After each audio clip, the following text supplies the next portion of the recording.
Welcome to another episode of Morning Mojo with me, your host, Shane Solomon. Today, I am absolutely spaced out because on the sofa, joining me on the podcast is Ross Hulbert from the wonderful Spaceport, Cornwall. So, Ross, it's been a long time coming to have you here at the studio. So Thanks so I'm much. over the moon. See what I did there with this Yeah. spacing? You see what I did?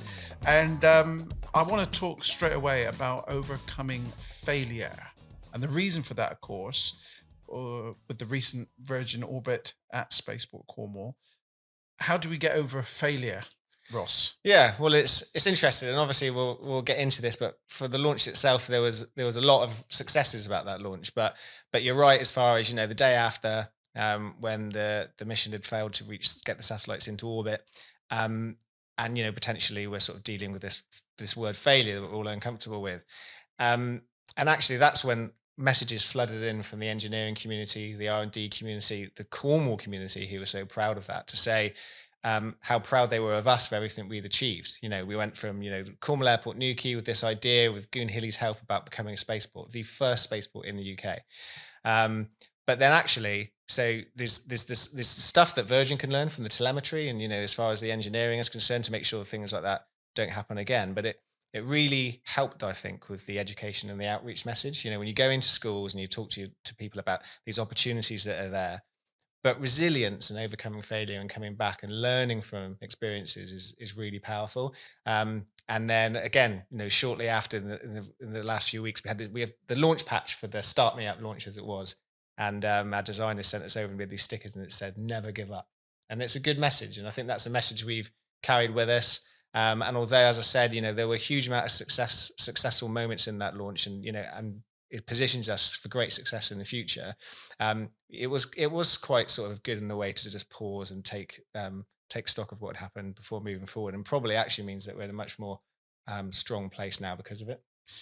So let's make it clear for the record, it was still a success from the spaceport here in Cornwall's point of view because it was Virgin's company that's kind of folded now. You guys are still very much in business, so a lot to shout about. Yeah, so we are not in charge of the hardware. So the spaceport was set up to deliver this first launch, and the UK had a huge amount to do, as did Cornwall. We had to build our launch critical infrastructure in order to actually enable the launch, and the UK had to pass spaceflight regulations and a licensing framework for the first time. It had never done that. So the Civil Aviation Authority and the Department for Transport, they successfully created all of this documentation. We needed to have a license as a spaceport. Virgin needed a license as the operator. Every satellite, we had 9 satellites on the first launch, every single satellite needed a license. All of this sort of insurances and everything that is in the background, that is all now set up. We know how to do it. We'll be able to do it quicker and more efficient next time, which means, yes, unfortunately, Virgin are no more, but we're working with lots of other launch companies who will benefit from that experience, and they'll be able to get into space a lot quicker, I'm sure. So the future now of Spaceport Cornwall, where are you? What's going on? What can people get excited about? Well, there's so much going on. So with Virgin not being here, so they were going to be our primary launch partner over the next sort of year to a year and a half. So can't magically just create another one.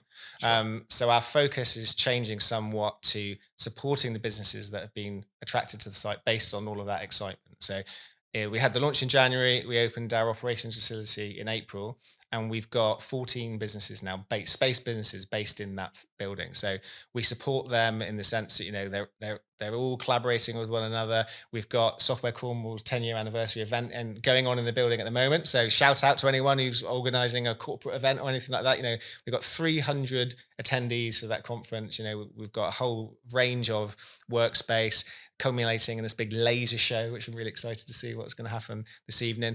So we're doing all of that, but we're also preparing the way for the next launches. So we've got the Canadian company Space Engine Systems. So they've got one of the hardened aircraft shelters. So they've moved their technology over from Canada, similar to sort of a reaction engine style company. So it's an air breathing hypersonic Mach 5 space plane.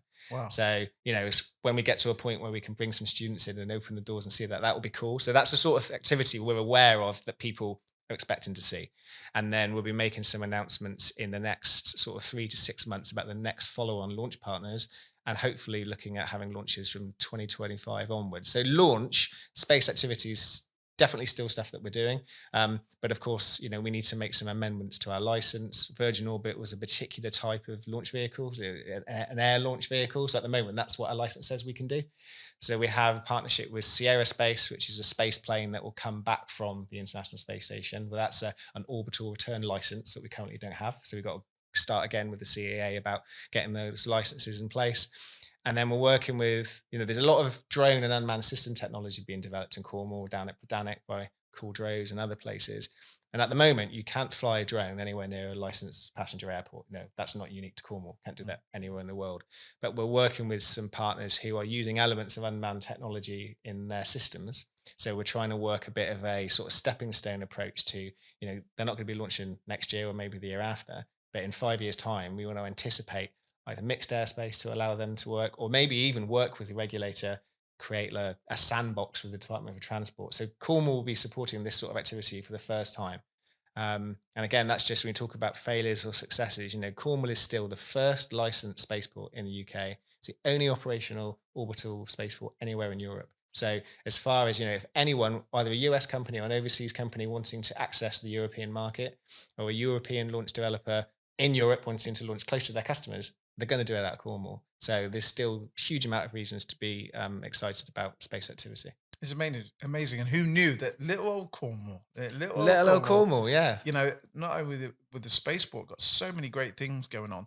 Now, a question I have for you: why do we need to explore space over the planet that we're on? I mean, it's a huge planet. Why space?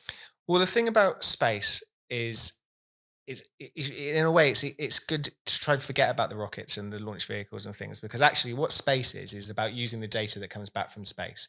So Cornwall's Spaceport Cornwall, it's all been about space for good. That's our mission statement. It's about, like you say, about our planet. So you go to space in order to benefit life on Earth. So it's the applications of the data, whether it's climate research, Earth observation data, smart transport, general communication and things like we're doing right now, and the ability to just upload things or get reception immediately on your phone wherever you are in the middle of Bodmin Moor or wherever. So it's not so much about the actual building the rockets, getting to space is the real tip of the iceberg. And then that's where all the economic opportunity is as well. People like Falmouth University, all those amazing digital creatives that are coming out of that university, they'll be accessing space data and creating all of these amazing opportunities. So yeah, it's all about benefiting life back here on Earth. It's all about learning, I guess. And talking about learning, what's it all about, Ross? This planet that we're on, and life and space, and we're here for a short term. Really, when you look at it, what's your philosophy on life? A bit of a deep question, I understand. Yeah, I think I'm not sure I have too much of a philosophy on life, but just to enjoy our time here in Cornwall. It's like we are so blessed to be living and working in Cornwall, and so blessed that we've got all these amazing career opportunities now. And that's not, I'm not saying for a moment that's just space, with the critical minerals and the offshore floating wind. Kids are coming out of school now, and they're not faced with that hard decision about staying in Cornwall with friends and family and potentially, a future, a lifetime of a low paying job. It's now Cornwall is strategically the best place to be for a lot of this stuff. And we've got this amazing, beautiful countryside around us. So I just think, I'm not Cornish, I'm from Plymouth, which depending on your view of that is either bad or good.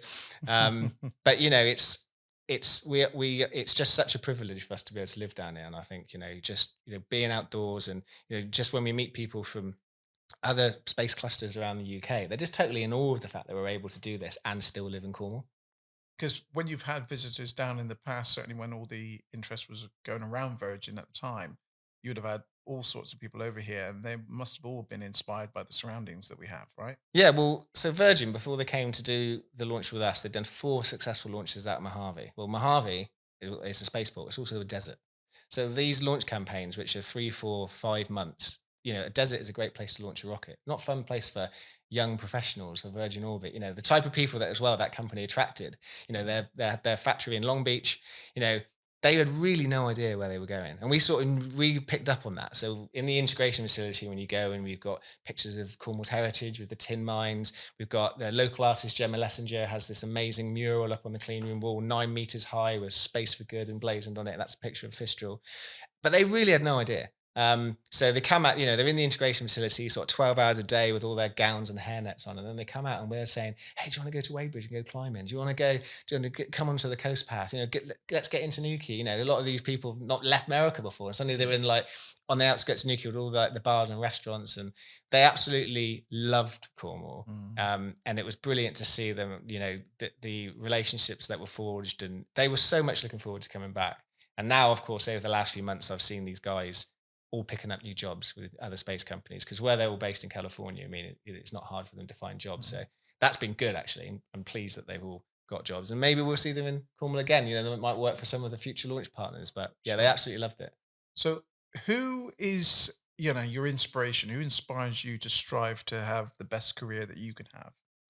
Well, obviously working with Virgin, you've got to mention Richard Branson, and I know that from my own point of view, the quote that Richard Branson says is like, if someone offers you opportunity, say you can do it and work out afterwards how to do it. And that's not to say blag it or fake it till you make it. But I've always tried to when I've approached different things, try and remember that because we've got a real entrepreneurial spirit down here. And, to a large extent, that's been borne out from, last few decades, not having those big employers, it's not just all on a plate for you. We've had to work hard. So I think that attitude of like, yes, we can do this in Cornwall.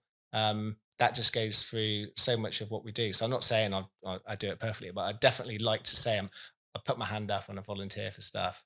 And it doesn't always work. That's life, isn't it? But, absolutely. It's not, like I always say, it's not always rainbows and unicorns always.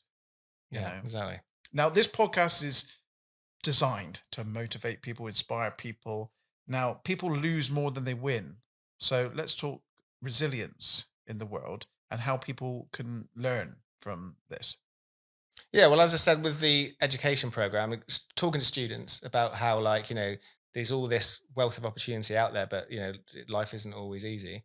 I think that's really important. And Ben Skinner, the surfing champion, he gave us a longboard for the operations facility, and he came in with this beautiful sunset image of Goonhilly that he'd laminated onto the board again with this like world leading technology that no one else was doing. So you've just parked that to the side for a minute, but he was talking. I just thought he was coming to deliver a cool surfboard as a local guy who was sort of like just wanted to come and have a look around the spaceport, but when he gave it to us, he was talking about even him and even his son as well now, who's obviously, going great guns on the sort of international surfing scene. Professional athletes lose a lot more than they win. And if you're not able to pick yourself up and if you're not resilient enough, then you're never going to get to a point to win. So it's interesting because, we're coming more from the engineering side where failure and knowledge and learning from your mistakes is important. But so it was quite an interesting perspective to see someone as successful as Ben, in my mind, just thinking, well, just what a champion, nine-time European longboard champion. What does he know about losing? And even him saying, I lose a lot more often than I win. Yeah. It's so true. I used to play pool at a decent level. And again, I used to lose a lot more. I used to win. But it's those games that you win that kind of keeps you coming back. And the same actually with golf. I play a little bit of golf and I'm not actually that good at it, but I strive to be better every time I play. And it'll be every so often that shot you think, yeah, I'll come back again and try again tomorrow. Because it doesn't always work out. No, exactly. I recently started in the last year and a half, started mountain biking, which I think is probably a bad idea in your early 40s. And but just to start, a new community, new skill, don't know anything about it. And then of course you get a bit overconfident. And just before Christmas, I broke my wrist. But again, life gives you a little bit of a lesson. But it's it's never too late to try new things, and especially if you don't have any expectation that you're necessarily going to be ever that good at it. Sure. Now, I like to know how people start their days. For me, I have my kind of routines when I kind of wake up. What's yours? Do you have any kind of routine that kind of sets you up for the day? Well, I like living in Newquay. It's all about being outside. So if it's in the dark, then you go for a run or a cycle, or in the summer months, get time to go. If it's light by 5 o'clock in the morning, you can have a decent long surf and still be at the office, no problem by 9 o'clock. So I think, just getting out, getting the body moving, whether that's the gym or some exercise, that's pretty much how I start my day. And I find the days when I miss that, you feel it all day. I'm not so good. Like if I don't do it in the morning, I come home after work, like I can find an excuse not to do it. So usually it's get up, get out, walk the dog, get outside. What about a motivational life lesson then? Anything you've kind of picked up along your small 40 years on planet Earth so far? I think probably just that being open to opportunities. Like when I finished school and uni, being based in Plymouth, and just thinking, right, I'm just going to go off and do something, and just landing in London with no real idea about anything about London. I ended up living in a completely random place because I didn't really know anything about it, and then ended up getting a career as a publicist in the book publishing industry, which then enabled me to come back. But it wasn't a plan.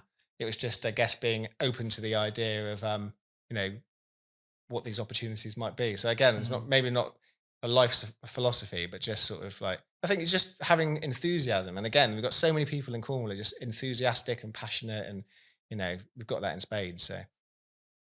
So I'm very grateful for the merch, by the way.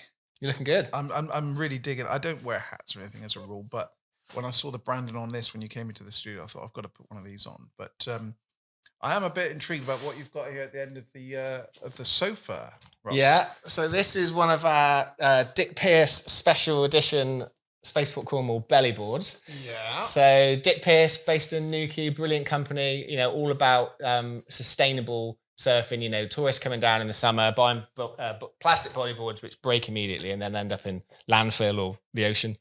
So we did a bit of a collaboration with them again. For our own, as Spaceport Cornwall, a more responsible way to launch, being more responsible with the community. So it's a sort of and it's also a good thing to take. If you go to a careers fair or a corporate event outside Cornwall, you put that down. It's always a talking point. No one knows what's that. So it brings it back to Cornwall, supporting a local company, and just wanted to thank you guys for all you do, showcasing Cornwall all the time. Your enthusiasm. So we've got plenty of merch. So we'll deck you guys out. I love that, and it's in giving that we receive. So I'm sure it's going to come back tenfold. Definitely. For sure. Now, look, Ross, for people to get hold of you, you're available on LinkedIn, email. Yeah, LinkedIn, and the Halo guys keep us all across all the social media platforms and things. So Spaceport Cornwall, we're easy to get hold of. Yeah, indeed.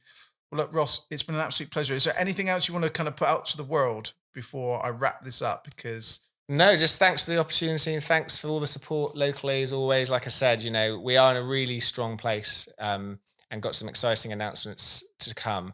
But obviously in the aftermath of that launch, like the community in Cornwall, we had 2,000 people up there on the night. It was phenomenal. I was there. I was very grateful to be there. So, I mean, that really meant a lot. And, as often as we can, we want to get people up on site to see stuff because you want to be visible in the community. So again, if people are reaching out to us about wanting to come and see what's happening, and then when we make some of these announcements, hopefully have some cool stuff for people to come up and see. But just thanks to everyone for all of the support over the years.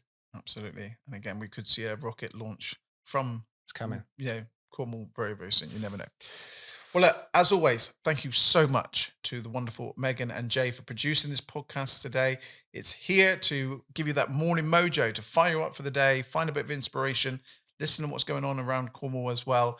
But I'd never take it for granted for all of our viewers, listeners, all the support that we get. Thank you so, so much. My thanks to Ross. And make sure you subscribe, share it, like it, love it. And I will see you in the next episode. Have the most amazing remainder of your day. Thanks, Ross. Appreciate it.